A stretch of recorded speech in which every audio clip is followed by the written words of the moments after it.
புரட்சித் தலைவருக்கு கொடுத்த அவமரியாதை கட்சி வந்தது. அதிமுக பிறந்தது எதுக்குன்னா கொடுத்த அவமரியாதை தான் வந்தது. ரொம்ப பேருக்கு தெரியாது என்ன ஒரு விஷயம்னா, அவர் அந்த அவமரியாதையை சைலண்டாக சிரிச்சுக்கிட்டே இருந்துட்டார். இவர் இதை செய்ய போகிறாருன்னு யாருக்குமே தெரியாது. அவர் அதிமுகன்னு ஒன்றா, அது பேர் அதிமுக வைப்பாருன்னு யாருக்குமே தெரியாது. அதுலேயும் சிம்பிள் அண்ணா வைப்பாருன்னு யாருக்குமே தெரியாது. எனக்கெல்லாம் சர்ப்ரைஸ். அது டேக்கன் பேக்.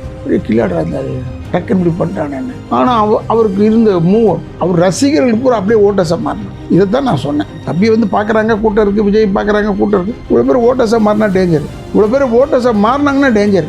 எங்கேயோ இருந்தார் ஒரு நடிகராக, அவர் பாட்டு படம் பண்ணிட்டு அவருக்கான ஒரு mass opening, the king of theatres அப்படி இப்படி என்னென்ன பெயர்கள்லாம் கொடுத்து அவர் ரொம்ப மக்கள் கொண்டாடிட்டு இருந்தாங்க. அதாவது இந்த சிவாஜி படத்தில் வர மாதிரி அவன் பாட்டு சிவனேன்னு இருந்தான். நீங்கள் தட்டி விட்டீங்க, தெருவுக்கு தெரு ஒரு விஷயத்தை ஓப்பன் பண்ணிட்டு போகிற மாதிரி ஆகி இன்றைக்கி கடைசியில் இந்த இடத்துல நிற்கிறாருன்ற மாதிரி நிறைய இடத்துல ஒரு மீம்ஸாகவே அது மாறப்பட்டுட்டு இருக்கு இல்லையா. அவர் இன்னைக்கு அரசியல் ரீதியாக வந்தது அவருக்கு கொடுத்த அந்த ஒரு ப்ரெஷர் பாயிண்ட், அதனால தான் இன்றைக்கி இந்த ஸ்ட்ராங்காக எடுத்தாருன்னு நாங்கள் கூட பிலீவ் பண்ணேன். பட் எஸ்ஏசி சார்கிட்ட ரீசெண்டாக ஒரு இன்டர்வியூ எடுக்கும் பொழுது அவர் சொன்ன விஷயம், அப்போவே அவருக்கு அந்த பாலிடிக்ஸில் என்ட்ரு ஆகணுன்ற ஒரு ஆசை இருந்தது அப்படின்றது சொன்னார்.